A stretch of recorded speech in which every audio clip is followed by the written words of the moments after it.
Yung sinasabi ni Lord, I will guide you with my eye. So yung binabanggit niya doon na my eye is hindi literal na mata niya. Balikan po natin Hebrews 13:17. Submit to your leader, do what they say because they keep watch over your soul. So the eye that the Lord is saying in this passage is the one or the leaders or the pastors that the Lord instructed to teach you and to guide you in all your ways. Are you with me?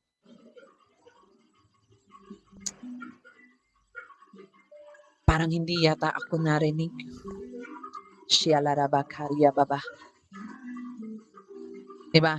Ulitin ko. Sinabi dyan, I will instruct you and teach you in the way you should go and I will guide you with my eye. Yung binabanggit dyan na my eye is not representing literally eye. Shiarababa.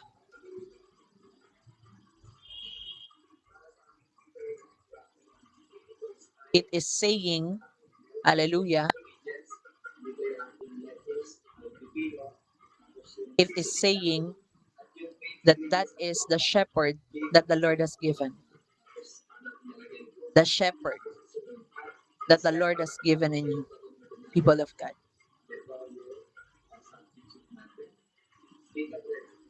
Sila po yun. Sila po yung binigyan ni Lord ng instruction. Sila po yung binigyan ni Lord ng authority to teach you.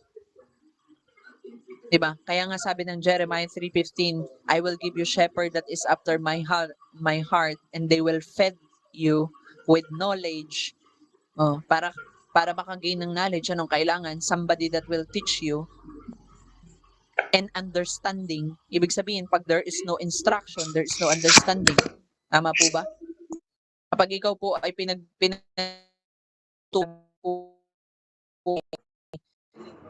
yung copy maker, tapos wala kang idea yung gumamit nun, you don't understand. Hindi ka makakagawa ng isang tasang kape without the right instruction that a coach or a mentor has given. Are you with me? Natuto po tayo. That's why it is so important to have this guided path. Ano po, importante na magkaroon po tayo ng tinatawag na guided path. Ano po, yung guided path na yan yung lugar na tinatawag ng maraming safe place. In that safe place, yan po yung place na ating nilalakaran na hindi tayo mag-aalala, hindi tayo mag-iisip ng kung ano-ano na this is this, ganito, ganyan. Alam mo yun, meron kang pagtitiwala, meron kang loyalty, meron kang tamang pagse-serve. Parang ganito, marami sa atin or marami sa mga members ng WTJR, nasa WTJR na yan, pero not all of them are believing to the prophecy that the Lord released in this ministry. Trust me. Kaya nga sila nagdududa eh. Bakit kami magwi-win train join in release? Bakit kami magwi-win ng soul? Bakit kami magjo-join ng soul? Bakit kailangan naming mag-release ng soul? Bakit namin kailangan ganito? Alam mo yon, ang dami nila magiging question sa'yo. Diba? They don't listen to instruction, but they listen to their own instruction. Ito kasi yung sabi sa akin ni Lord eh. Ito kasi yung sabi sa akin ni Lord eh. Alam nyo, most of the instruction is not always from the Lord lagi. Because God given authority to instruct you. Sila po yung nilagay para mag-instruct sa inyo. So not all things, no? At yung instruction na binigay sa atin ng Lord, nahahati po yan sa tinatawag na dalawang hati. May tinatawag po akong general command at may tinatawag akong personal command. Kung personal command ni Lord yan, maniniwala ako sa iyo na the Lord instructed you.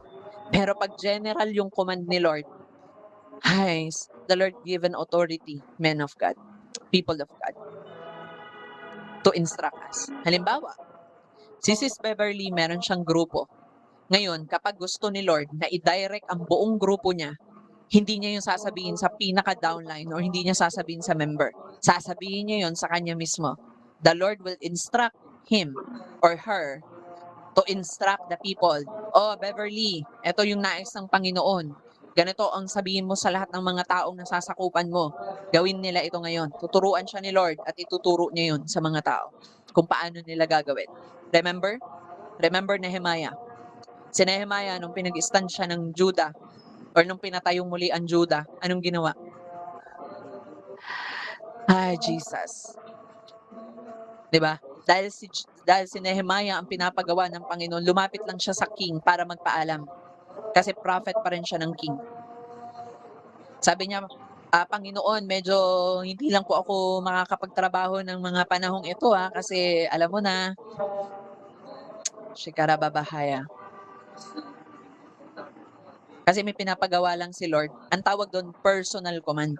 May personal na command si Lord kay Nehemiah, meaning out of the kingdom. Bakit? May namumuno dun sa kingdom eh. Kung ang pinapatayo niya ay dun sa kingdom na pinamumunuan ng king, sa king niya yun mismo sasabihin or sasabihin man niya yun kay Nehemiah pero about dun sa kingdom. Nagigets po ninyo? Parang wala po akong kausap tonight. Thank you, Jesus. Are you with me? So the Lord will instruct us right. Ano po ngayon, kung sa WTJR, may ipapagawa ang Panginoon sa ating lahat, the Lord will instruct me. Ano po? Na anak, ito yung kailangan mong gawin, ito yung nais kong gawin mo sa ministry ito. Parang like for example, the year 2024, wala pa kaming system. And then the Lord says, anak, ito yung instruction, gumawa ka ng system. Gumawa ka ng system para sa finance, gumawa ka ng system para sa church, gumawa ka ng system para sa discipleship, gumawa ka ng ganito, ganyan. Kasi not all churches, nagdi-disciple sila ng katulad ng ginagawa natin na araw-araw. Many church, they are always doing discipleship every Thursday and the next Thursday again and the next day. Tamad yung mga pastor nila. Tamad yung kanilang mga leader. Ano po? Yung iba nga tinan mo nga na-amaze nga ako Many of you here, kanina nanggaling na kayo dun sa 5:00 pa lang nakita ko na yung mga pagmumukha ninyo. 'Di ba? 7:00 nakita ko na naman kayo pag-join ko doon. 'Di ba? Tapos ngayon nandito pa ulit kayo lalampas na tayo lahat sa langit niyan. Hallelujah. Lagpas na tayo sa langit pero okay na 'yun. 'Di ba? Huwag ka lang lumampas ng impyerno. Yung nasa impyerno ka na lumagpas ka pa doon. 'Di ba? Hallelujah Jesus. Ano po? So sabi diyan Psalms 32 verse 8, I will instruct you and teach you in the way you should go. Ano po? Yun po yung sinasabi ng Panginoon. Kaya nga may tinatawag tayong fathering and mothering in the church because saan man tayo pupunta, sila yung mag-i-instruct. Alam niyo po, pagka po ang isang lugar or ang isang pamilya ay wala pong father na mag-i-instruct, magulo yung kanilang buhay. Tama po. Wala po silang pundasyon Kapag wala namang nanay, ganun din, walang ilaw. Kaya yung mga tao nandoon nadidiliman. Kasi walang ilaw. Nadidiliman sila sa kanilang mga scenarios in life. Nagigets po ninyo? Thank you, Jesus. Hallelujah. Next slide, please.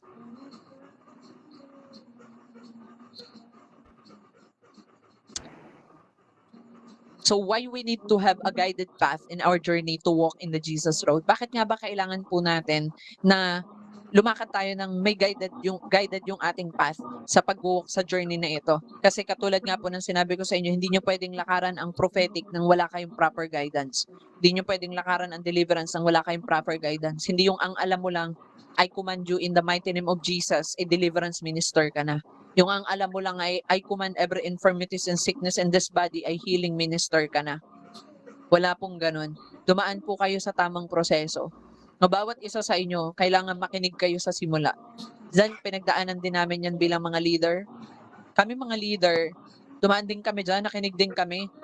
Diyos mio, for over 4 years, nakikinig po ako sa spiritual father ko.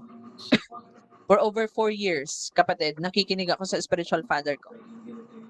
I always listening to my spiritual father for over 4 years before I totally release.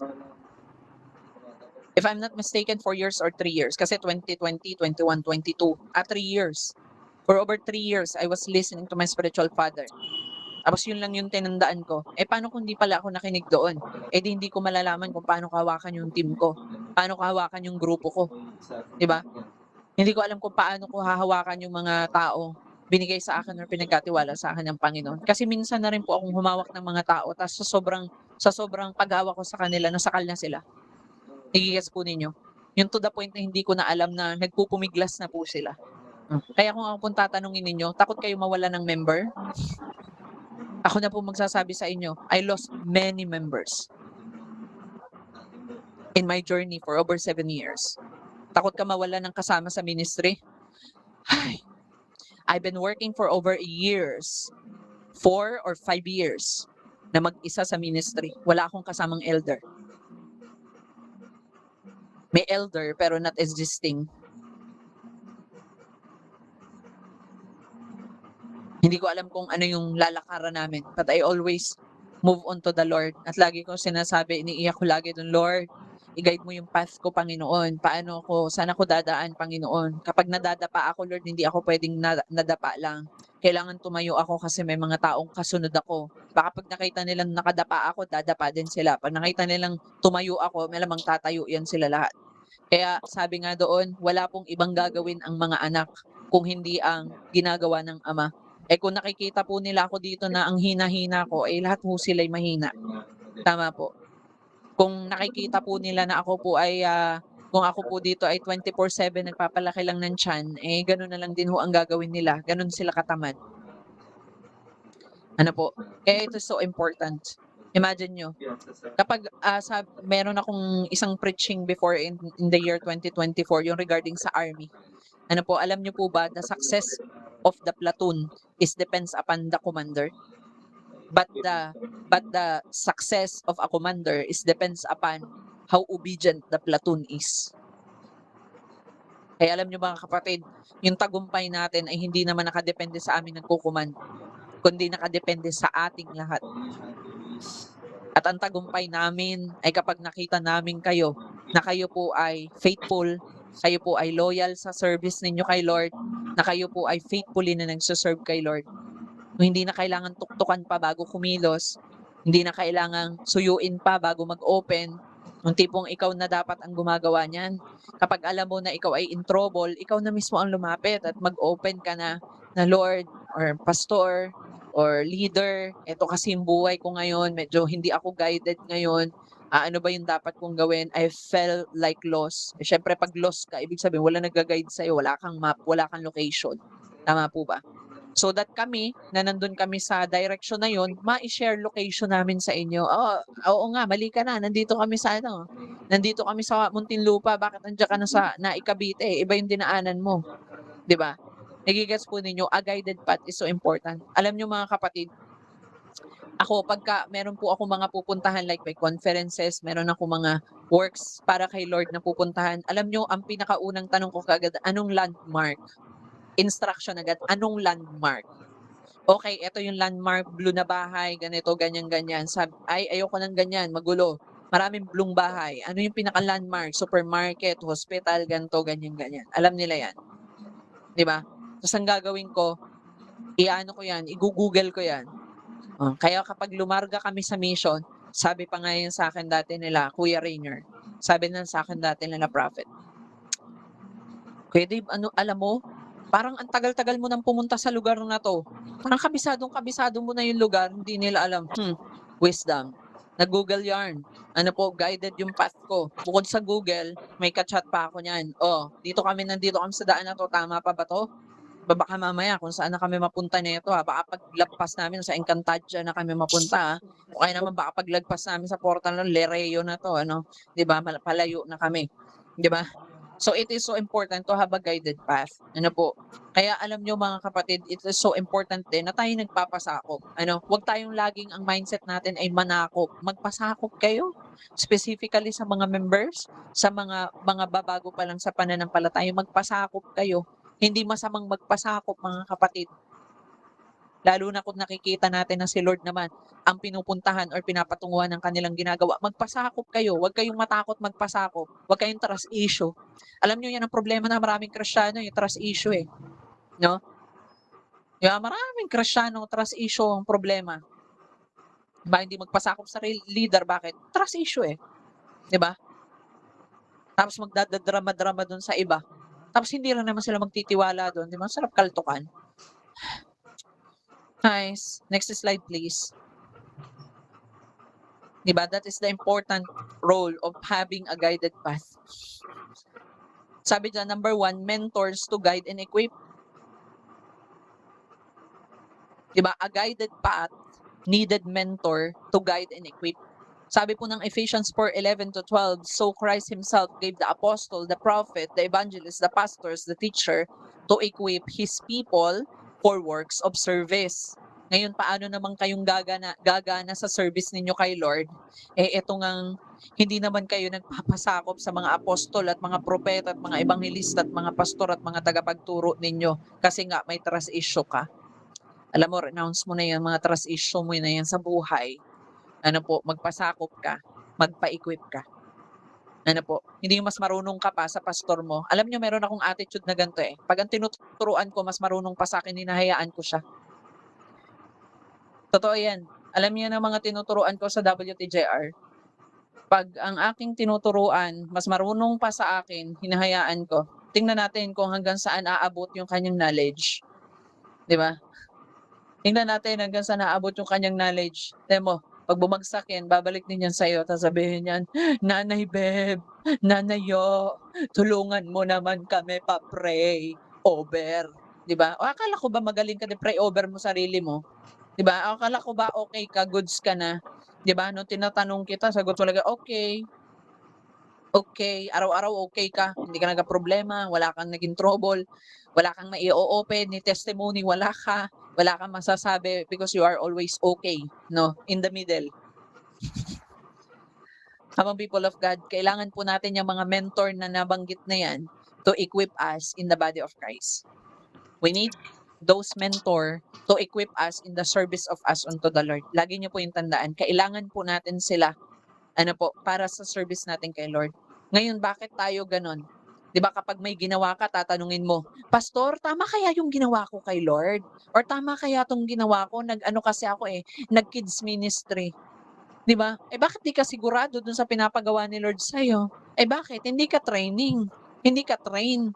'Di ba kung yan si Sis Beb, hindi yan trained para maglinis ng bahay, sigurado ako na magtatatanong niya, na sasabihin niya, "Ayos ba 'tong pagbabrush ko ng, inidoro na ito?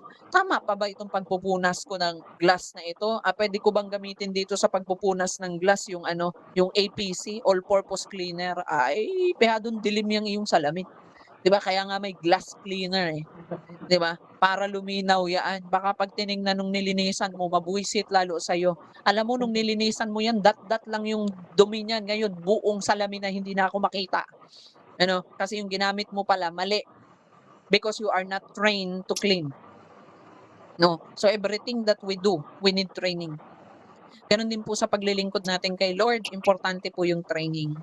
Hindi puwedeng magaling dito lagi, 'di ba? Tandaan ninyo sabi ng Bible, He chooses the foolish to shame the wise. Pinili niya yung mga mangmang para hiyain yung mga nagmamagaling at mga matatalino, kuno, 'di ba? Because we need to be trained in the service unto the Lord. Kailangan nating maging trained tayo doon sa pagse-serve natin kay Lord. Maging trained tayo doon sa service natin kay Lord. Pansinin niyo, ano, sa WTJR meron po akong leader ngayon. Ilang taon? 17 years old. Meron siyang sariling kids ministry-ng binabantayan. Hindi po ako nagpupunta do'n linggo-linggo. Nagsimula sila ng 2, naging 4, naging 8, naging 10, nitong nakaraan 15 na daw. 'Di ba? Naggo-grow, bakit? Equip. Alam na nila ang kanilang dapat gawin sa kanilang, service unto the Lord. 'Di ba? Hindi na yung laging, "Pastor tama kaya 'to? Pastor tama kaya 'to? Tatamaan ka na sa'kin, ang dami mong sinasabi." 'Di ba? Tatamaan ka na sa'kin, ang kulit-kulit mo, 'Di ba parang minu-minuto tatanungin na lang sa'yo, "Pastor tama po ba yung prayer ko?" Basta manalangin ka, sabi ng Bible wala namang mali or wala namang tamang panalangin basta nanggaling sa puso hindi sa nguso, okey na 'yan. 'Di ba? Hallelujah Jesus. 'Di ba kung ngayon marami kang nakikita, o ang dami mong nakikita pero walang kwenta, pumikit ka, tapos ang usapan, 'di ba? O para hindi ka mamroblema, "Uy pastor, may nakita akong vision, may nakita akong ganito, ano kayang meaning nito?" Eh, kung hindi mo alam, kung hindi ka pikit ka na lang, pikit mo, 'di ba? Para hindi ka ma-stress, ma-stressin mo yung buhay mo diyan tapos kausapin mo lahat ng mga taong ma-encounter mo, "O 'pag ito si Nanay Ann ay online, ito i-cha-chat ko ano, eh, sakto online dahil ito'y night owl. O ito Nanay Ann, ano kayang meaning nito?" Patay tayo diyan. Eh, paano kung hindi pala yun yung ibig sabihin? Paano pala kung hindi yoon yung specific na sinasabi ng Panginoon? Because not all visions na ibibigay sa atin ano po, ay specific. Sometimes it is logic, sometimes it is parabolic, sometimes it is symbolic. Ano po, yung binibigay sa atin, 'di ba? Hallelujah. So kaya we need to be equipped. Ano po, kaya alam niyo mga kapatid, we need that mentor, we need that people that will guide us. Ano po, kaya nga naa-amaze ako dun sa ministry ano, sa ministry nila nila Sis Bev. Kasi naglagay sila ng mga tao na nandoon, merong apostol, may pastor doon, may prophetic, ano po, na inilad sa kanila ng Panginoon para mas lalo silang mag-guide. Alam nyo, sa dalawang dalawang Saturday ng pagtuturo ko doon, amaze na amaze ako kay Lord. Sabi ko, "Lord, alam mo ngayon ko lang na sa 7 taon kong paglilingkod, ngayon lang ako nakakita ng grupo na napaka-gifted." Sabi ko, "Lord, lahat ng mga nag-join sa prophetic namin, they are all gifted." 'Di ba? They are willing to learn. Na pastor, testimony na pastor, ngayon ko lang naunawaan na ganito pala yun. Prophetic word na pala yun. Akala ko kasi dati, i-ignore ko lang. Akala ko kasi ganito lang. Na yung iba kahit di naman interpret naku sasabihin pa yan. 'Di ba, nakakita lamang ng banga, o anuhin ko yun? O sa nakakita ka ng banga, o ano interpret ko dun? 'Di ba, yung banga lagayan niya ng ano, tubig or, wine. O tapos, anong instruction ni Lord? Wala pastor, banga lang yung nakita ko, siya pumikit ka na lang.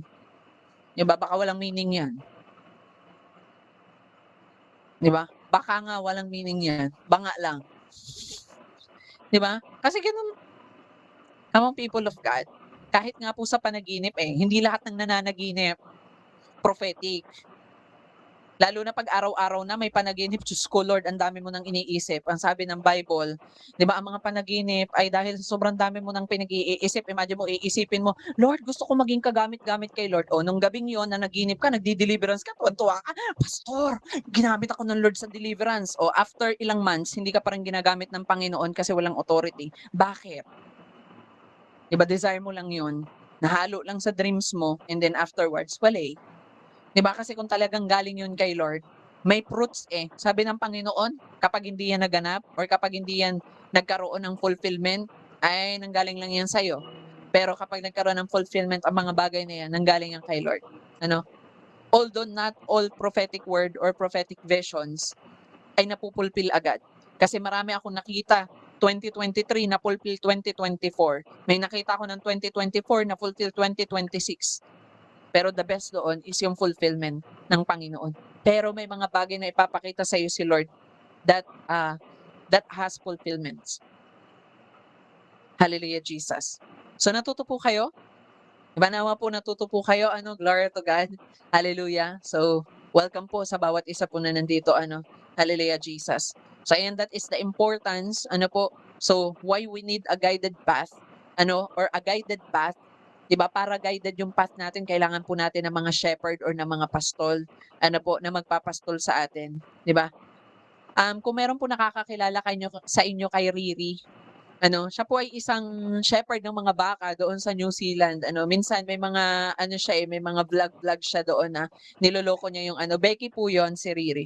Ano, pero nakakatuwa 'yun kasi nakakausap niya yung mga baka, "Hoy, Angelica, nandiyan ka na naman. Hindi 'yan ang lugar mo, bumalik ka dito." Ganyan-ganyan siya. Alam mo 'yun, 'di ba? Tapos yung baka naman, 'di ba?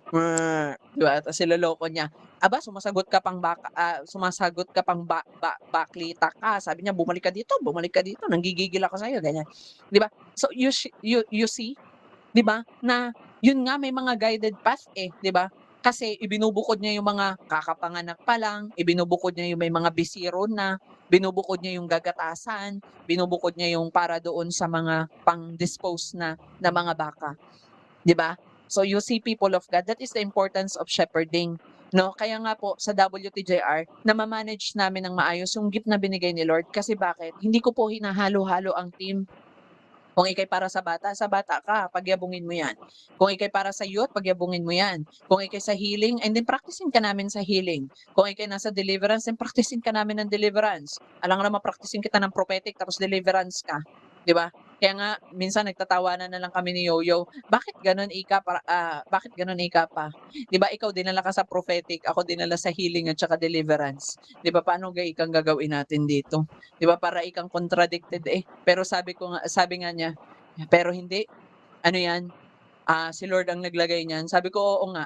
'Di ba? So ngayon nai-stretch out yung, prophetic knowledge na meron ako at the same time, naaano ko rin, natuturuan ko din yung sarili ko. Ano po, nare-remind ko din yung sarili ko na, "Oo nga 'no, prophetic word is this and this and that." Hallelujah, Jesus. So natuto po tayo mga kapatid. So number one, mentors to guide and equip. Ano po, so sila po yung magtuturo sa atin para trumabaho tayo dun sa service na nais ng Panginoon sa atin. 'Di ba, the works of service na nais ni Lord para sa atin.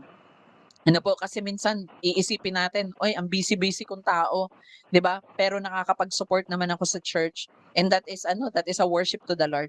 Alam niyo last time nagkaroon po ng medical mission ang Pastor Kim, ano po sa Marinduque po 'yon. Ano, kaibigan nating pastor from Marinduque. Nagkaroon po sila ng medical mission. Alam niyo meron dong mga nanay na naghuhugas ng plato, meron dun luluto ng ulam, meron po dong nagse-serve dun sa ano, tapos ang naka-caption niya dun, yun yung nakaka-amaze. Sabi niya, "Everything that you see today, it is worship."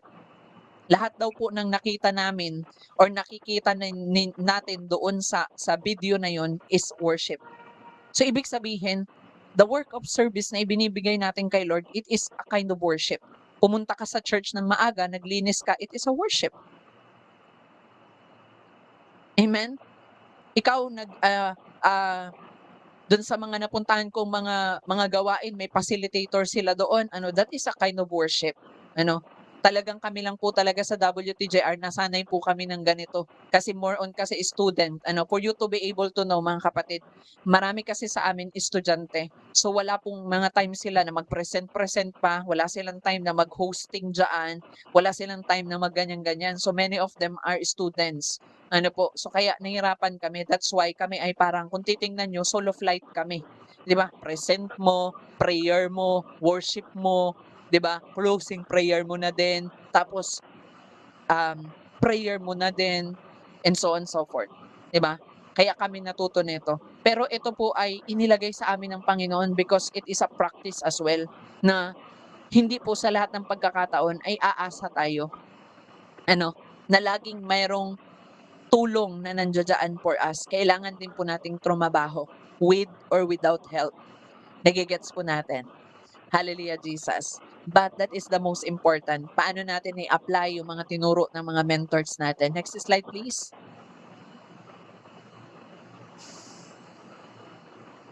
Ayan, sabi po ng Jeremiah 3:15, ano, "Then I will give you shepherd after my own hearts, who will lead you with knowledge and understanding." So sila po yung mauuna.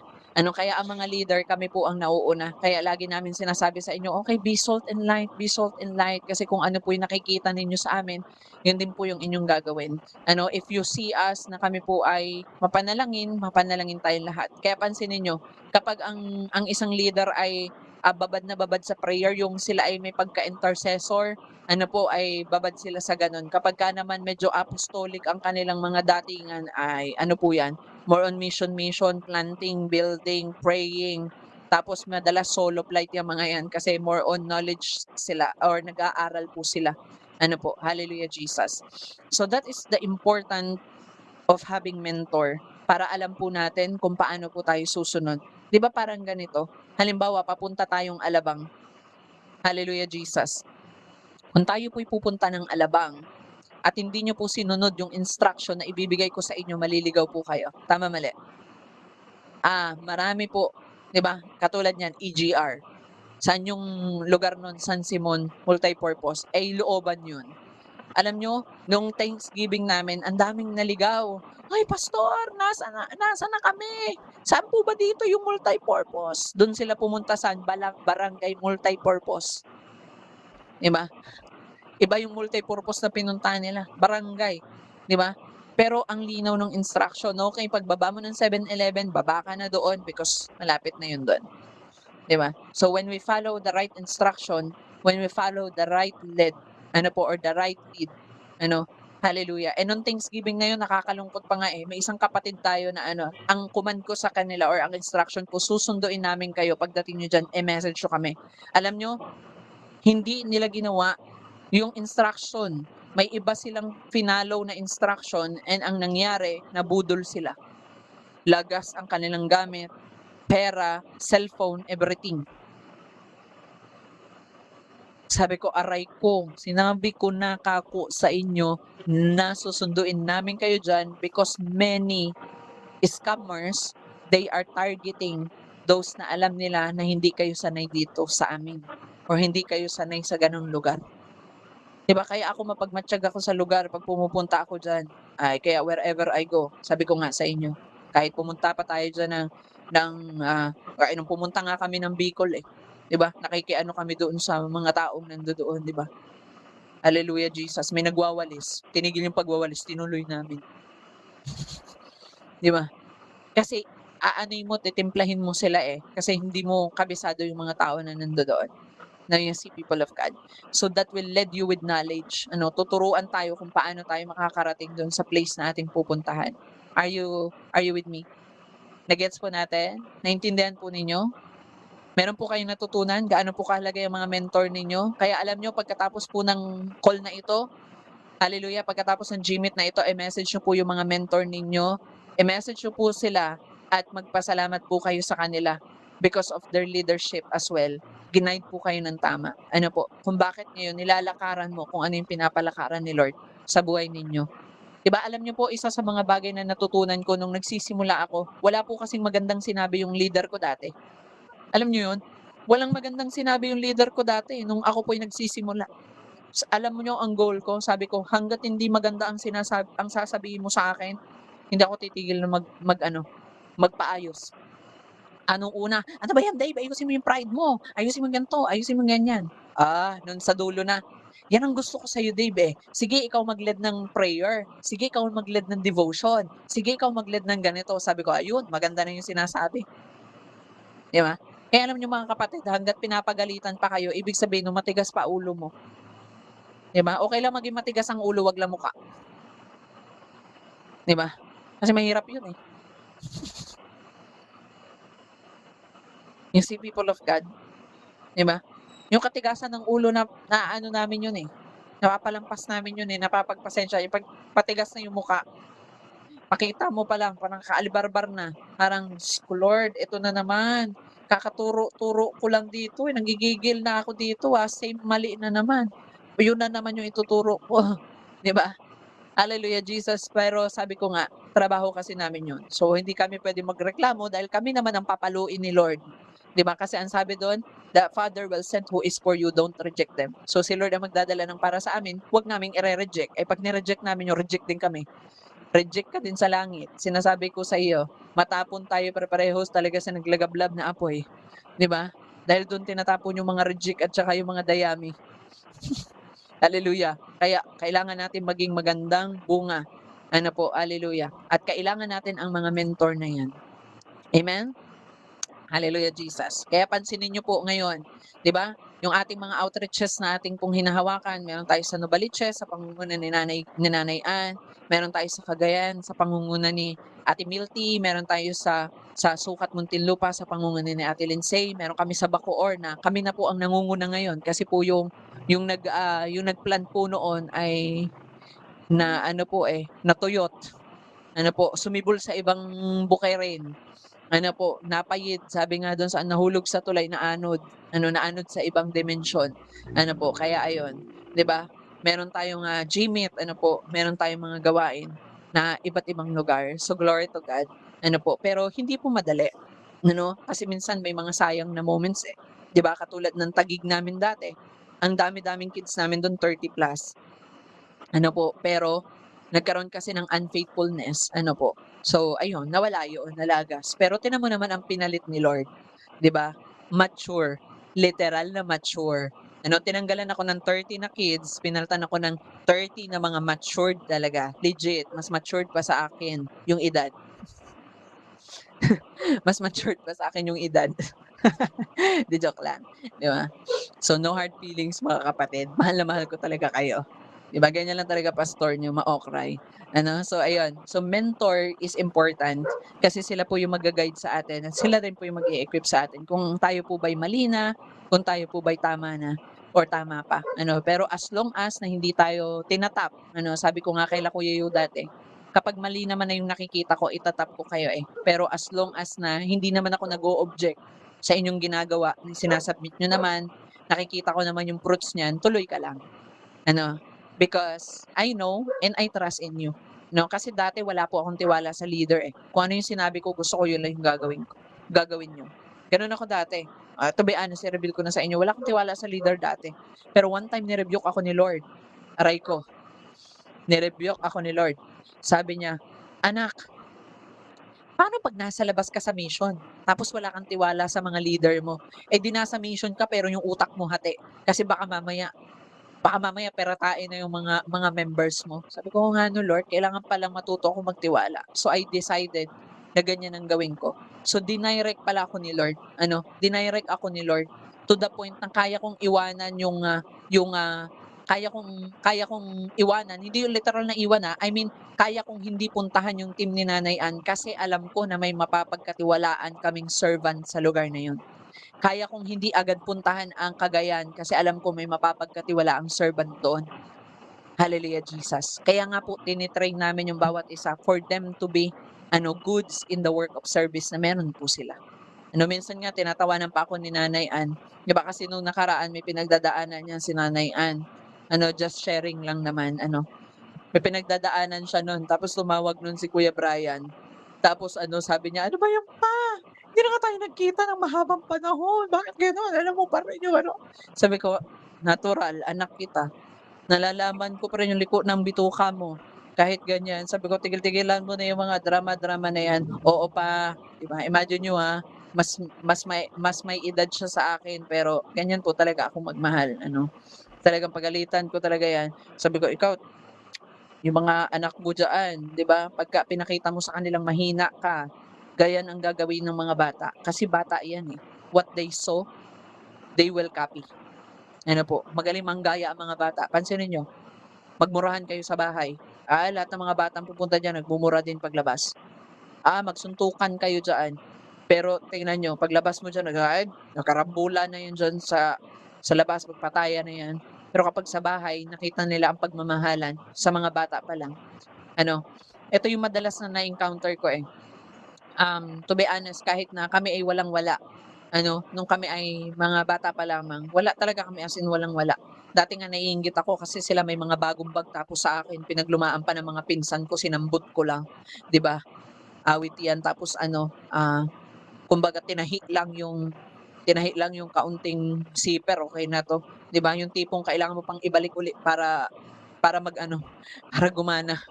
Yung zipper, mga gano'n. So, naiinggit ako dati sa mga kabataan, naiinggit ako dati sa kanila. Sabi ko, "Lord," or sabi ko nun, "Sana meron din akong mga gano'ng bagay." Kaya alam niyo dun ko natutunang i-appreciate yung lahat ng bagay na ipinagkatiwala sa akin. So, dun ko natutunang i-appreciate yung lahat, kahit mga taong pinadala sa akin ni Lord. Kasi may mga taong pinadala sa akin si Lord. May mga kaibigan ako dati na nangangamuhan sila sa mga mayayaman. Alam niyo palit kami ng ulam. 'Di ba sawa na daw sila sa karne, sabi ko, "Sige baunin niyo pa din. Akin yung karne, inyo na yung tuyo." 'Di ba? Kasi yung ulam ko, tuyo, itlog, tortang noodles kung nakatikim na kayo, oh. 'Pag hindi pa, ang yayaman niyo. Kung hindi niyo pa yan natikman, tortang noodles, tortang hotdog, tortang corned beef, tortang sardinas, sabi ko sa inyo meron pa kami dating tortang kalabasa, oh, pak gano'n. Kaya niyo 'yan, 'di ba? Kaya madiskarte, kasi 'yan ang naku, at yung mga Bicolano dito na mahilig sa sa ano, ang tawag sa amin nung balinghoy or kamoting kahoy na talbos na ginatan ay, naku binabaon ko 'yan sa school dati. Tapos sabihin nila, "Anong ulam mo, ba't ganyan parang pansit-pansit?"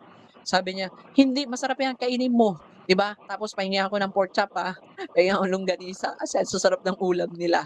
So trade-trade lang 'yun. So ganyan po ako kadiskarte dati 'pag gusto kong mag-ulam ng masarap. Magbabaon po ako ng hindi masarap na ulam. Tuyo o mga gano'n kasi yun ang gusto nila. Tapos trade-trade kami ng ulam, palit-palit ng ulam.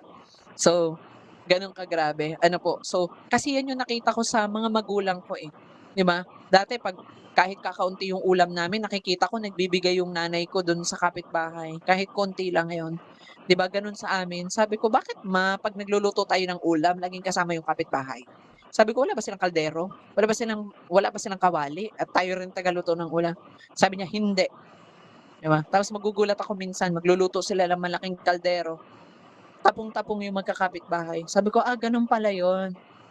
Ano pala yun, way pala nila yun, not just hospitality, but a way para turuan din kami. Kaya nung lumaki kami, hindi ko rin po nakita yung sarili ko na nagdamot ako kung ano yung sobra sa akin. Ano, kapag sobra ako sa bagay na yun, hindi ko ipinagdadamot, ano po. Kaya kapag sobrang galit ako, hindi ko ipinagdadamot, sa kanila na yung galit. 'Di joke lang, 'di joke lang. 'Di ba? Gusto ko lang po kayong gisingin kasi mukhang inaantok na ho kayo, 'di ba? Basta yun, ano po, kapag meron kami ng sobrang mga bagay, shine-share namin sa kanila. Ano po, dati 'pag nakikita ko na may mga ka-classmate kami dati na ano, na walang baon, ay naku, sabi ko sa inyo meron akong classmate na ngayon ay nasa Hawaii na nakatira, ano, praise the Lord. Dati po, alam niyo, shine-share po namin yun ng kanin. Kung ang baonan po namin ay square, 1/4 po nun or 2 kutsara, tapos 2 kutsara sa kaibigan, 2 kutsara hanggang sa mapakain po namin siya. Pero ngayon by God's grace, grabe po yung buhay na ibinigay sa kanya ni Lord. Ano, nasa tamang guidance lamang din. Nakapunta siya ng Hawaii, nakapag-asawa siya doon, doon na sila nakatira ngayon. Meron silang sariling kotse. 'Di ba, sabi ko nga, "Lord, cashier ang trabaho niya, pero nakakotse pagpasok, samantalang ako dito, cashier din, pero ayun, hindi man lang makapag-Grab, ano, 'di ba, bus, jeep, 'di ba, yung nagda-Dunkin Sacco bike, 'di ba kailangang pumadyak ng maaga for that, 'di ba, you see? So, importante po yung nagga-guide or importante yung mga mentors, ano po. So, that's why every time na nagtatrabaho ako lagi akong into knowledge, ano, hindi po ako into sahod dati, lagi akong into knowledge. Kaya nga minsan may nakausap ako na Christian, sabi niya, "Knowledge pass." Sabi ko, "Jollibee yarn?" Sabi niya, "Oo, pass." "Paano mo nalaman?" Sabi ko, "Nanggaling kasi ako diyan kaya ako may understanding ako about diyan." Sabi ko, "Knowledge." 'Di ba, knowledge means yes or copy, 'di ba? So that is the ano, that is the essence ano po of having mentor, 'no? Kaya ako 'pag may nagtuturo sa akin talagang nakikinig ako ng mabuti. Kasi gusto ko na bawat ituturo sa akin hindi sayang, yung magagrab ko siya or magagamit ko. Kaya nga minsan binabansagan na po nila ako na walking Google, eh, 'di ba? Para daw po akong Google, lahat na daw po ng itanong nila mayro'n daw po akong sagot. 'Di ba, yung iba naman abogado daw ako kasi ang dami ko raw pong katwiran, 'di ba? Yung iba naman daw parang ang galing-galing ko daw magturo, 'di ba, naging teacher ka na, abogado ka na, ano ka na, 'di ba? Pero para sa akin it is nothing, ano, wala lang yun sa akin. Ano, yun po ay knowledge na natutunan ko rin for so many, many mentors. Ano, kaya yun lagi kong in-emphasize. Kapag may nagtuturo sa yung 5, pahalagahan mo yun. Ano po, kapag may nagtuturo sa yung ganito, pahalagahan mo yung nagtuturo sa inyo.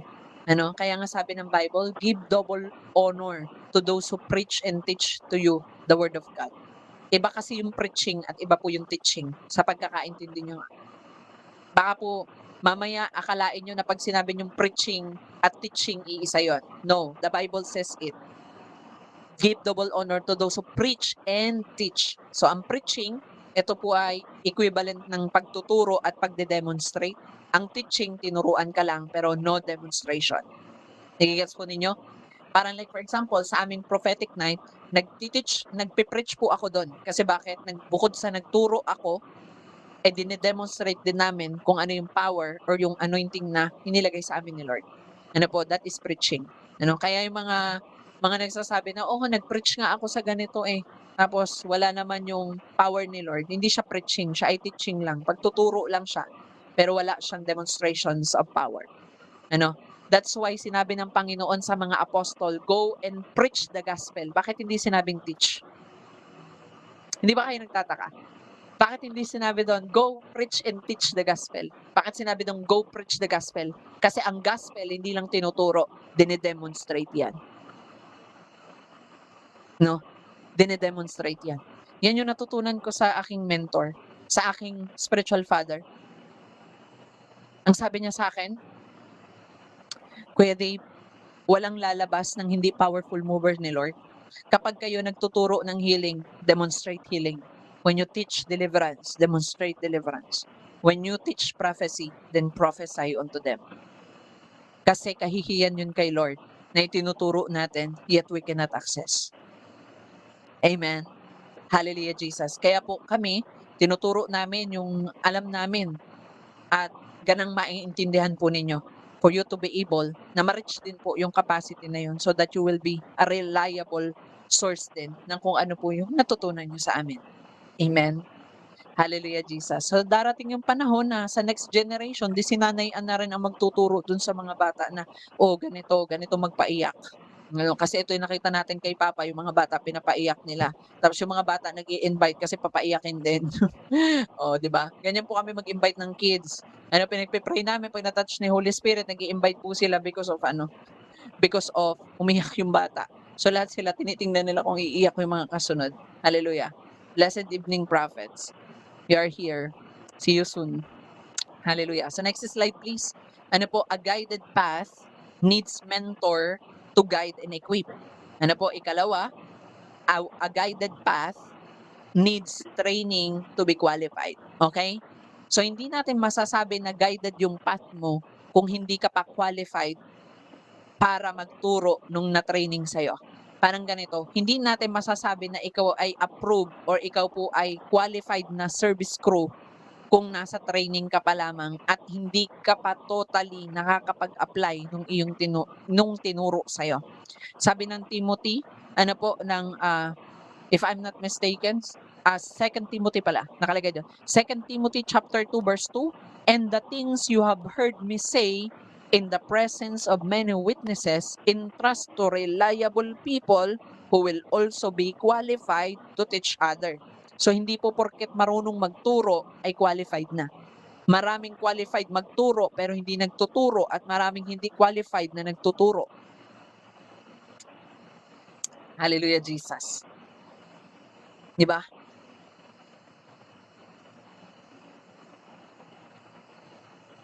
Bakit sinabi doon, "In the things you have heard me say in the presence of many witnesses." Kasi nga hindi lang tayo kinumand ni Lord Jesus para mag-teach lang. Kinumand niya tayo para mag-preach. Meaning, what you preach, you demonstrate. Kasi kung ituturo ko lang sa inyo, pwedeng ituro ko lang sa inyo yung prophetic. Okay, ang prophetic, merong transmission, merong ganito, ganyan, pero hindi ko siya i-demonstrate. Paano mo maintindihan? 'Di ba? Like for example, ito po yung example ko, one time may tinuruan akong gumawa ng pastil. Ano, hindi lang basta teaching ang ginawa ko, dinemonstrate ko pa sa kanya kung ano yung tamang paggagawa simula sa paghihimay hanggang sa pagluluto. Alam mong ginawa niya? Dahil hindi siya nakinig at hindi siya nagpa-training ng ayos dahil ang gusto niya may patunayan siya. Binago niya yung recipe, ngayon nalito siya. Ayun, ang ending, ang tigas ng chicken. Ang ending, dry na dry yung chicken. Sabi ko, hindi naman ganyan yung pastil eh. Hindi naman ganyan yung itsura ng pastil because sanay akong gumawa niyan. Ano yung iba naman, tinatry nilang baguhin yung ginawa kong pastil. Oh, dapat lagyan mo ng atsuete, ganun. Sabi ko, ay, hindi na yung pastil. Ano yung palabok, lalagyan mo atsuete. Sabi ko, ganun. Ano, pastil with atsuete, ganun. Sabi ko, ang original na pastil ay yung literal na chicken lamang na inadobo at nilagyan po ng or sinison. Ano po, pero kung lagyan mo na 'yun ng ano, eh, hindi na po 'yan ano, 'di ba? Parang ganito, gumawa ka ng menudo, dapat ay nilalagay do'n ay tomato sauce pero ang ginamit mo atsuete. Alternative lang 'yun kung walang tomato sauce, tama, mali? Sa mga cook diyan, maiintindihan niyo po ako. 'Di ba? If there is no tomato sauce, you can use atsuete. Pero minsan iba yung kulay, 'di ba? Hallelujah. Kakulay na siya ng balat mo sa sobrang putla minsan, kaya kailangan ng strong color ang ilalagay, 'di ba? Hallelujah Jesus. So alternatives lang siya, 'di ba? Minsan nga may nagko-correct sa akin na mga member, sabi nila, "Pastor Carl, anong sinasabi mo na ang nasa tinola ay papaya?" Papaya talaga 'yon. Alternative lang 'yung sayote kasi walang papaya masyado dito sa Manila.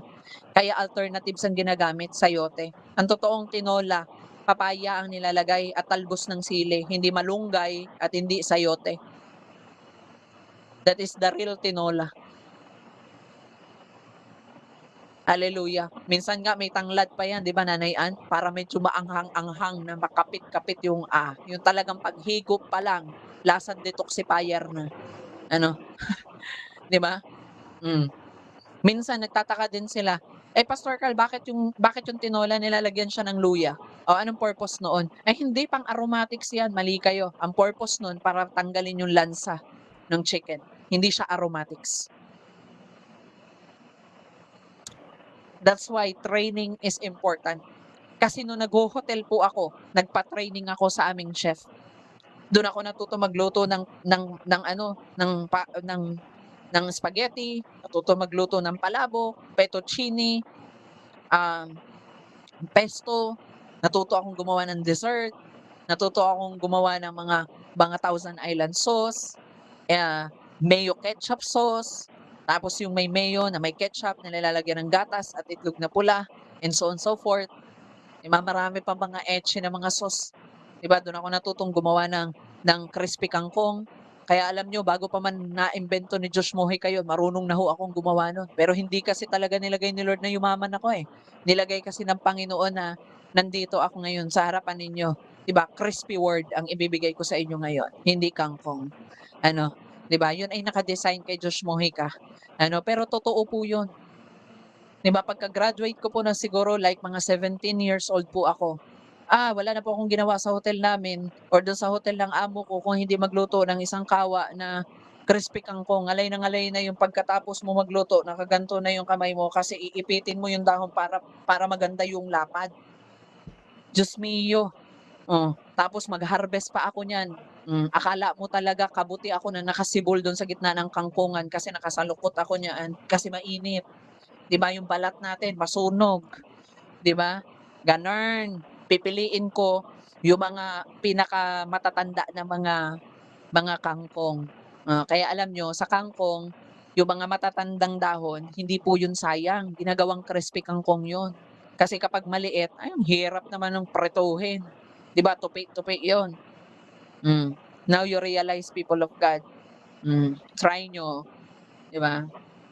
Pero 'pag wala kayong proper training ng crispy kangkong, parang naalala ko nung nagsisimula pa lang ako dun sa church ng spiritual father ko, meron kaming ano niyan, meron kaming magkaiba kami ng ano, ng paggagawa ng crispy kangkong. So yung kanilang crispy kangkong medyo ano, medyo chefy ano, chefy style, alam mo yon. Yung pagkatapos nilang i-gano'n tapos lalagay pa nila sa cold water. Sa'kin hindi, diretso na 'yan.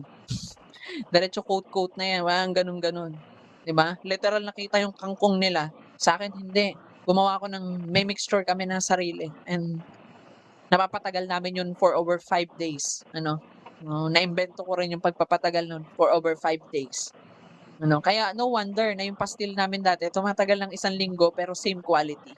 Because mahilig akong mag-imbento noong gano'n kasi na-training na ako dati na para tumagal yung food, ito yung tamang, paggamit 'no.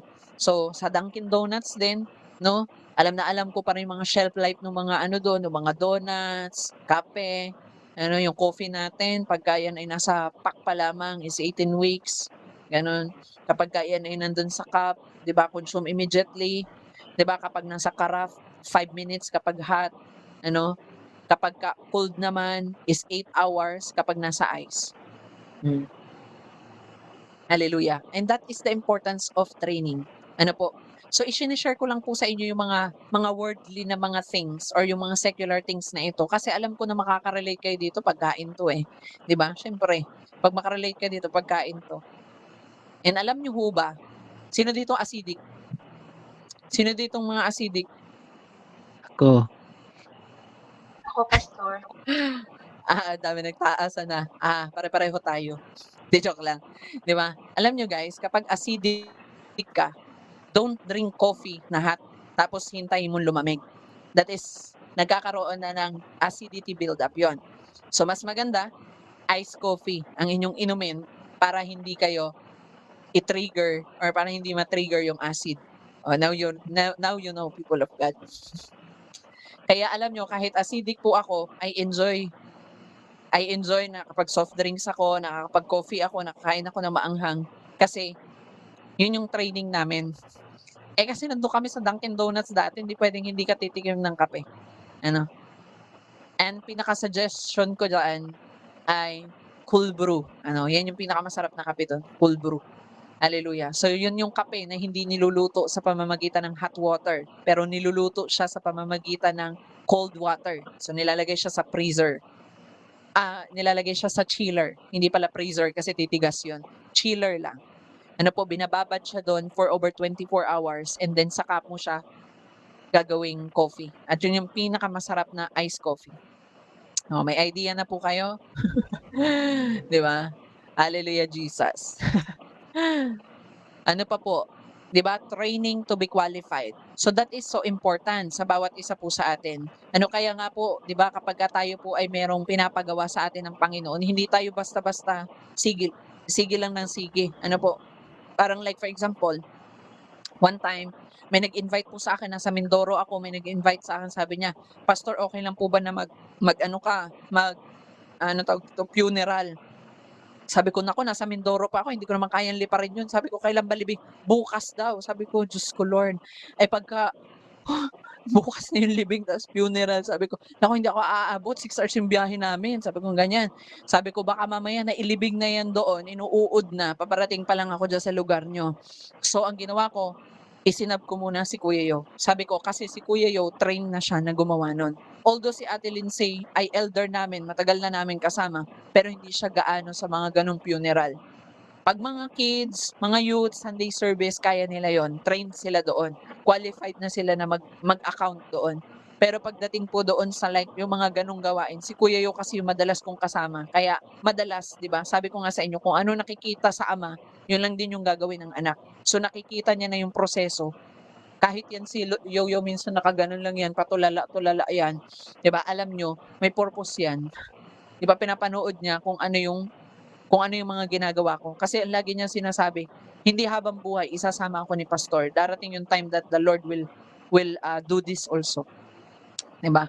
That I will do this also, kung ano yung ginagawa ni pastor. Kaya ngayon pa lang magte-training na daw siya.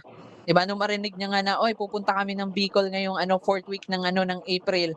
Sabi niya, "Ay, thank you Lord, buti na lamang nag-train na ako maglaba." Kasi yun yung kahinaan niya, yung paglalaba. Buti na lang daw marunong na siya maglaba. Ano, hallelujah. Sabi ko, ang laki ng problema niya, paglalaba. 'Di ba? Siyempre hindi ko naman labahan yung damit niya 'no, 'di ba? Ako kasi naglalaba ako ng akin. 'Di ba?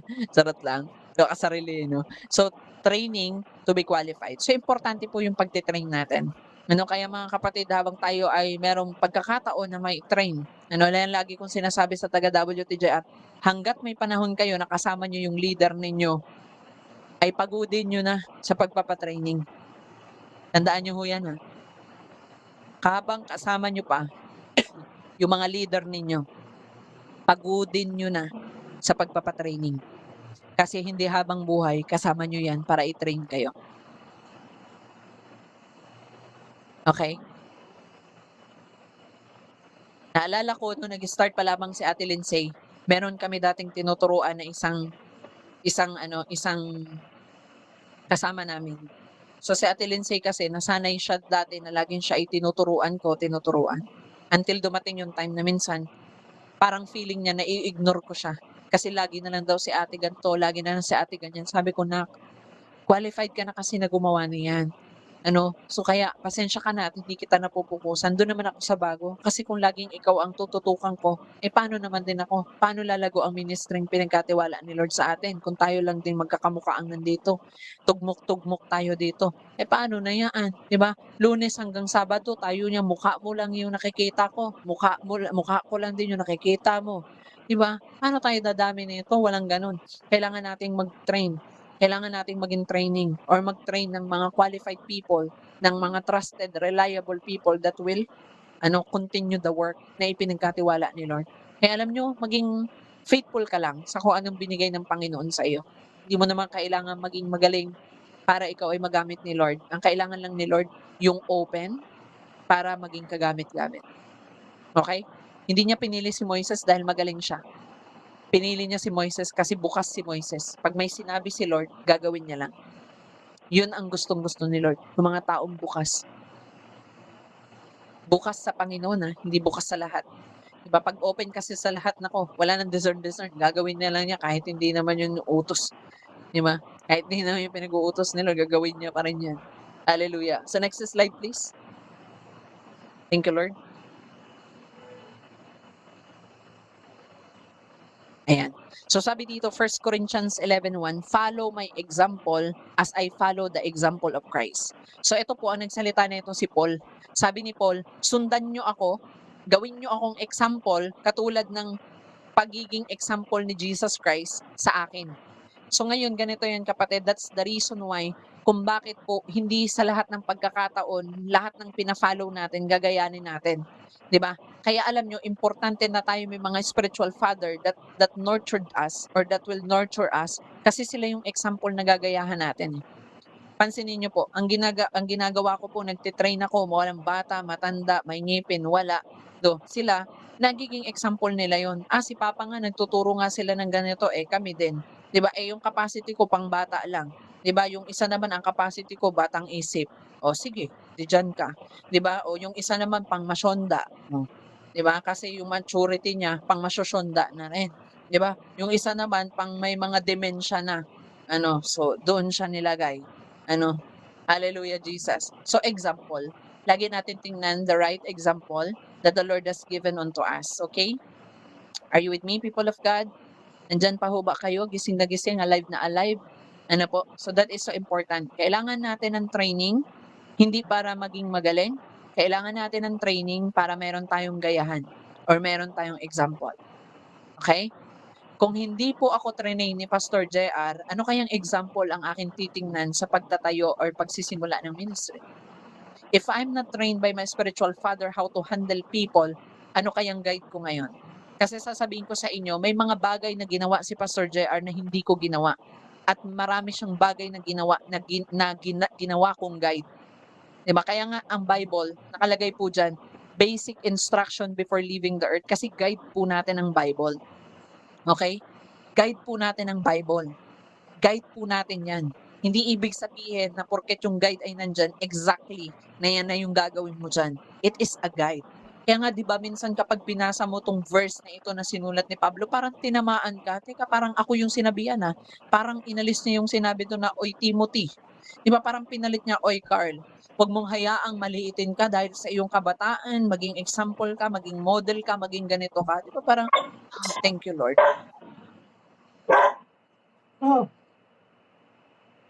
Diba minsan naman yung iba, wrong context naman, ito yung nabuklat ko sa Bible, ito yung sinasabi ni Lord sa akin. Tapos pag binasa mo, anong context?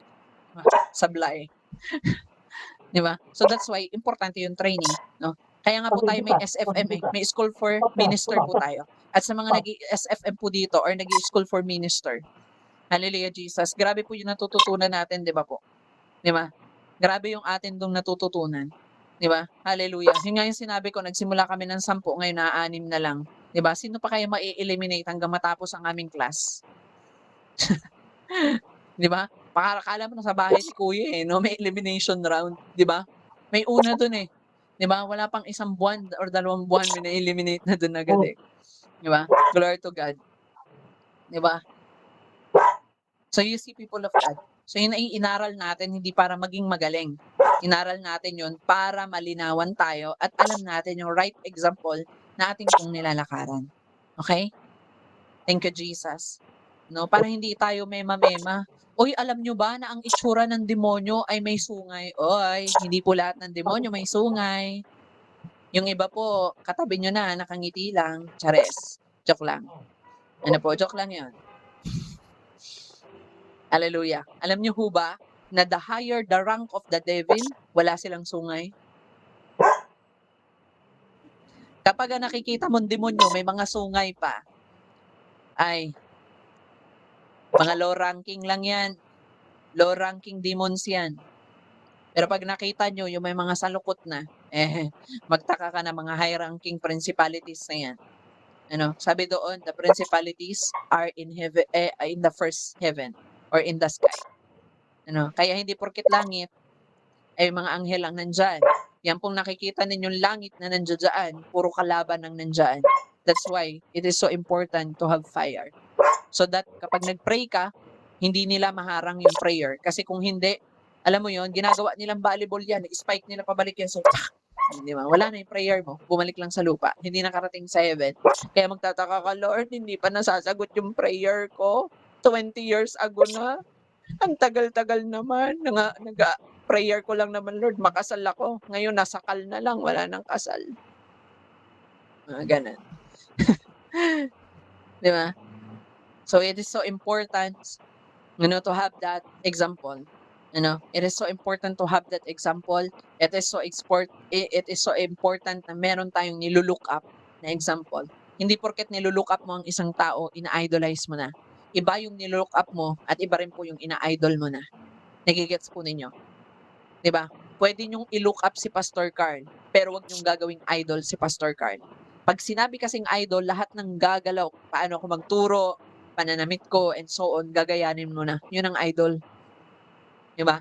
Pero kung nilulook up mo lang, sabi ng Bible, a student is not above their teacher. But if a student is trained like their teacher, they are good teachers someday. Nagigets po ninyo? Kaming mga estudyante, hindi kami above sa nagturo sa amin. Pero kapag nagpa-training kami, kaya naming maging kasing great ng mga teacher namin. So meaning, hindi ko kayang lagpasan yung ginawa ng spiritual father ko. Pero kung ako'y na-train ng maayos, kaya ko ring magawa yung greatness na meron yung spiritual father ko. Nagigets po ninyo? Hallelujah, Jesus. So are you guys with me? Sabi dyan, if we are not trained enough to do good, what example we follow? Kung hindi po tayo trained, ano po ang ating ipa-follow? At ano po ang ating ipapa-follow dun sa mga sumusunod sa atin? Kung hindi po tayo trained, kung wala po nag-training sa atin, at hindi natin alam kung sino ang nagtitraining sa atin. That's why lagi ko pong sinasabi, hanapin nyo or i-ask nyo kay Lord yung spiritual father ninyo. Diba? Halimbawa, yung buong team ni Sis Beb, di ba, ang tatay nila ang nanay nila, Sis Beverly. O yan yung spiritual mother nyo. Makinig kayo mabuti, magpa-train kayo. Diba, kung naka-planted ka dyan, maging planted ka dyan. Diba, magpasakop ka, mag-subject ka, magpa-training ka. Nagigets po ninyo? It is important. Kasi yung training na yan yung kailangan yung i-qualified. Parang ganito, kahit na po kayo pumasok sa prestigious school, kung hindi nyo papakinggan yung mentor or yung teacher nyo dyan, hindi pa rin kayo ipapasa ng school na yan. So, ganun din. Hanggat hindi kayo nakakapasa sa representative ni Lord na ipinadala, hindi kayo papasa sa Kanya. Kaya nga sinabi ng Panginoon, ang sino man na tumangging tanggapin kayo, ay tinatanggihan ako na nagsugo sa inyo. So, ganun din. Ang sino mang tumatangging magpaturo or magpatrain sa inyo, na siyang isinugo ko, ay tumatanggi sa pagtutuwid at pagtuturo ng siyang nagsugo sa inyo. Amen? Are you guys with me? Okay, next slide please. Before I end. Number 3. Right community. Alam niyo po ba, a guided path needs a right community. Alam niyo maraming Kristiyano ngayon, they are unguided. Kasi lahat na lang or they have no right community.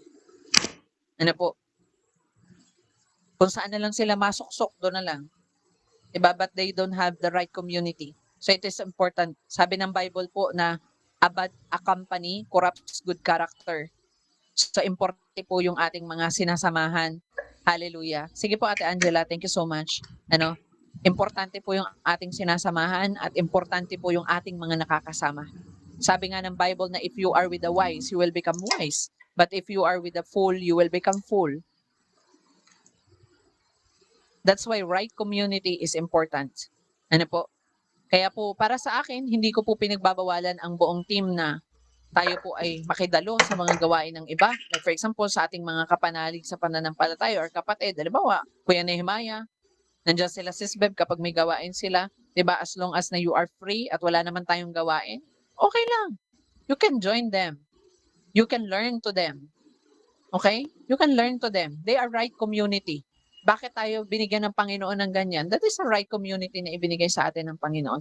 Kaya nga sabi dyan, the student is not above the teacher, nor a servant above his master. It is enough for the student to be like their teacher, di ba? Sapat lang na tayo maging katulad lang ng ating mga leader. Yung iba sa atin, hinahangad natin, mahigitan natin si Pastor Carl, mahigitan natin yung kaya niyang gawin, mahigitan natin yung prophecy niya, walang ganun eh. You cannot be above.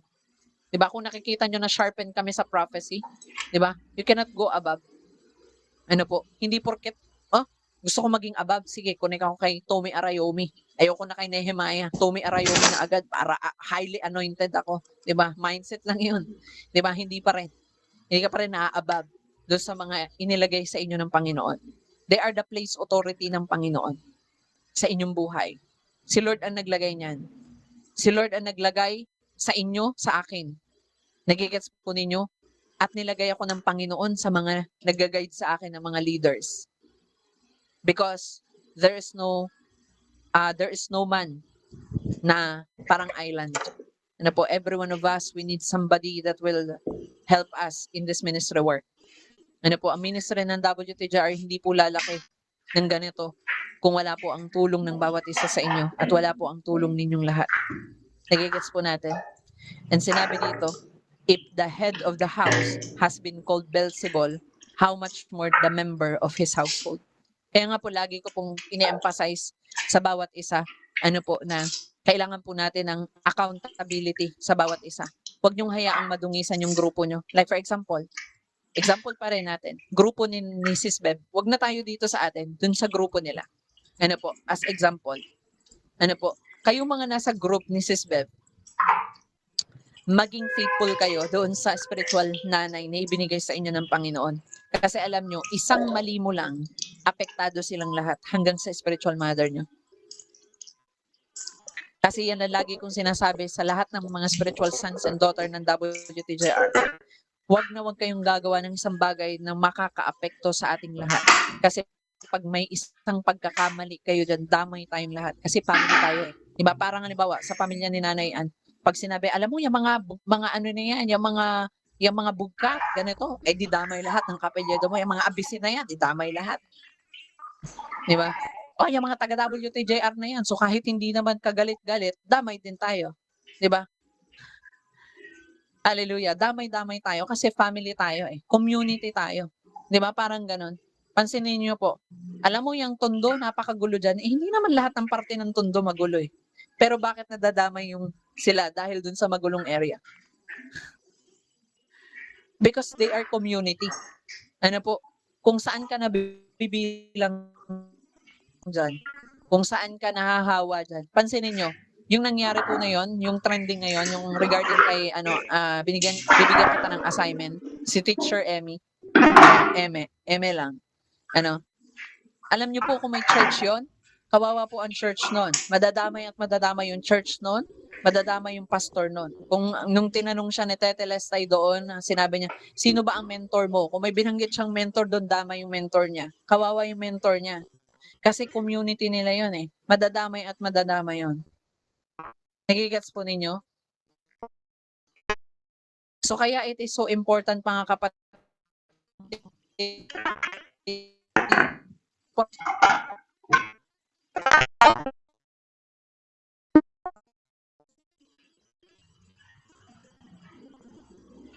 Naglalagay sila doon mga immature. Hindi pa karapat-dapat yung emplo nilagay na nila. Kasi bakit naranasan ko po yan along my work or along my journey in the Lord. Nakapaglagay din po ako ng maraming hindi pa po pruned na leader or hindi pa seasoned na leader na hindi pa fully matured. Ang ending, ay, na-divide. Ano po, scattered kaming lahat. You see, people of God. And that is the importance of training. That is the importance of right community. Ano po, kaya kung ikaw nilagay ka ng Panginoon, ano po, bakit kaya tayo merong, alimbawa, yung community ni Kuya Nehemiah, they are prophetic community. Bakit kaya? Kasi prophetic sila, makakapagpalakasan sila doon, prophetic sila lahat eh. Prophetic na lahat na nandun eh. 'Di ba? Pag may sinama doon na evangelist, mamamatay yung anointing niya as evangelist. Kasi madadamay siya doon sa pagiging prophetic nila eh. Mahahawa siya. 'Di ba? Kaya nga po, 'di ba, sa WTJ, naglalagay tayo ng right community. O ikaw, kayo, mga kids minister kayo. O ikaw, healing minister kayo. O dito, mga deliverance minister yan. O eto, prophetic area to, kay Kuya Yo yan. 'Di ba? Etong area na to, right community. Kasi doon ma-expand, mapapan into flames yung gifts ninyo. Doon ma-expand yung capacity na meron kayo. At doon po kayo mas lalong magiging productive. Nagigets po ninyo? Alam nyo, dati may mga moments na may mga taong nagsasabi sa akin pag nakikita nila ako na nag-aaral dito sa table ko. Sabi nila, ayun, nakaupo na naman doon. Alam mo, dapat lumalabas-labas tayo, kailangan natin mag-reach out ng soul, ganyan-ganyan. Pero alam nyo yung nagsabi ng ganun, sila yung mga walang dulot. Diba? Sila pa yung mga walang dulot, sila pa yung mga walang napatunayan, sila pa yung mga walang naidalang kaluluwa doon sa church. Alam mo yun, saying lang, masabi lang lumabas. Kaya hindi ako fan ng labas tapos unproductive naman. Diba? Hindi ako fan ng mga ganyan. At hindi rin ako fan ng mga laging nasa loob pero hindi naman nagpo-produce. Diba? You need to have the right community for you to be able to function well. Nagigets po ninyo? Diba? Kaya kung kayo po ay pinapalago ngayon ng Panginoon, congratulations. Nasa right community ka.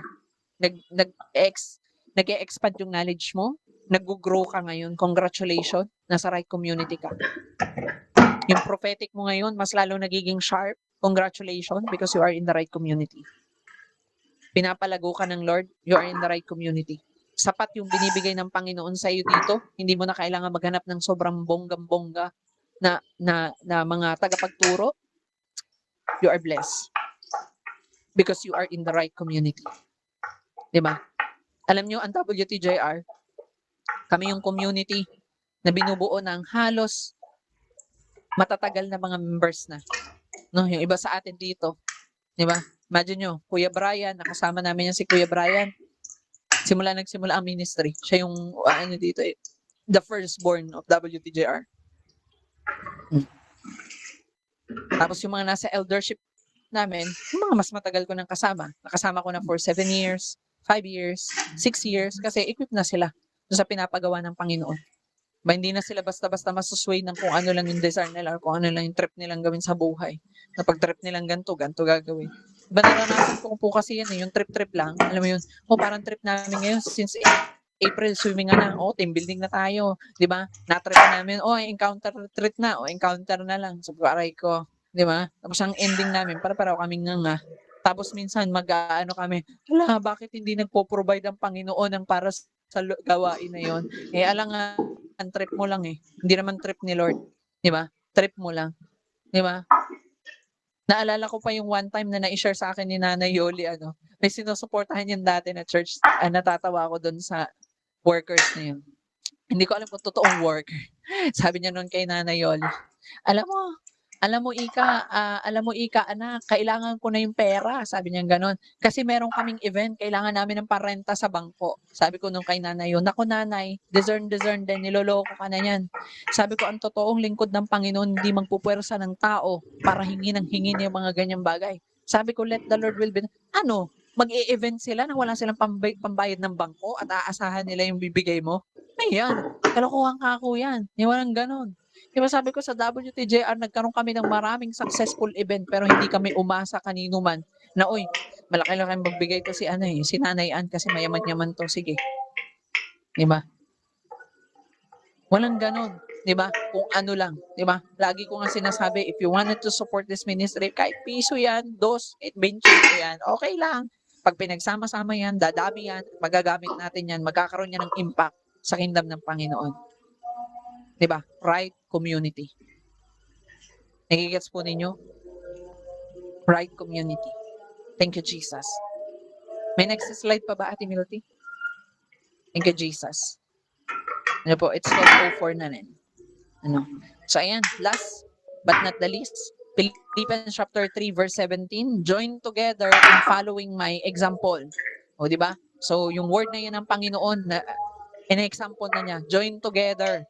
Ano po ibig sabihin? Magkaisa tayo na kung ano yung example na ibinabasa atin, yun yung ating sundan. Ano po, hindi yung example na kung sino-sinong example ang sinusundan natin. Di ba? Kahapon, ang sinusundan mo, example ni John Anosiki. Ngayon naman, example naman ni Catherine Creek. Ha? Sunod naman, example naman ni Apostol Renato Carrillo. Tapos bukas naman, iba na namang example. Di ba? Para kang bagaban. Malipat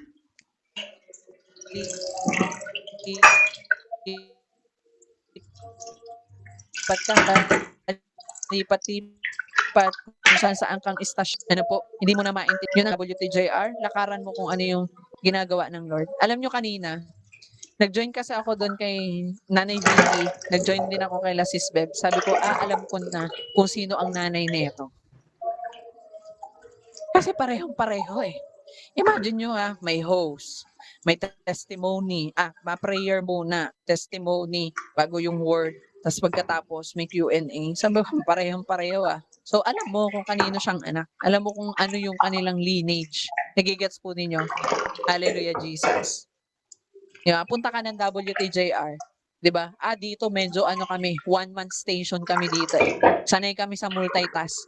'Di ba? Ikaw na presenter, ikaw ng hosting, ikaw ng ganito. Sanay kami diyan kasi nagsimula kami ng wala. Nagsimula kami ng wala kaming itatayo diyan kasi lahat sila may mga responsibilidad sa buhay. May estudyante and so on. Kaya sabi ko, okay. Medyo one-man station kami dito pagdating sa WTJR. Pero sanay kami na multitasker kami. Wala po kayong problem sa amin. Alam niyo ho ba, nagtatawanan kami ni Kuya Yo. Kasi si Kuya Yo kanina, simula 5 p.m. until, alas 8 yata yun natapos. Hindi. 10 na yata yun. 10 na siya natapos. Ano po? So, nagtatawanan kami. Sabi ko, tinan nyo, ganun kami ka-multitask. Imagine nyo, magngangawa ka simula alas 5 hanggang alas 10 ng gabi. Sabi ko, kumusta naman ako next Wednesday? Sabi ko, in-invite ako ni Nanay Vicky. Tingnan nyo. 'Di ba? 5 p.m. will preach to them. 5 p.m. hanggang 7. Pahinga lang ako. 10 hanggang sa WTJR. Pahinga lang ulit ako ng 1 hour. SFM naman namin. Kasi Thursday na yon. Hanggang alas 5 ng umaga. Sabi ko, buti nga kayo, may pahinga eh. Ako nga, 5 p.m. hanggang 5 a.m. Di ba? Imagine nyo noon, may laway pa kaya ako noon? Di ba? Hallelujah. Pero sa akin, okay lang yun. Po, because the most important is the soul that the Lord gathered. Imagine niyo po yun. Sabi ko nga, simpleng sacrifice yan. Di ba? Hindi pa nga pagpapako sa krus to. Di ba?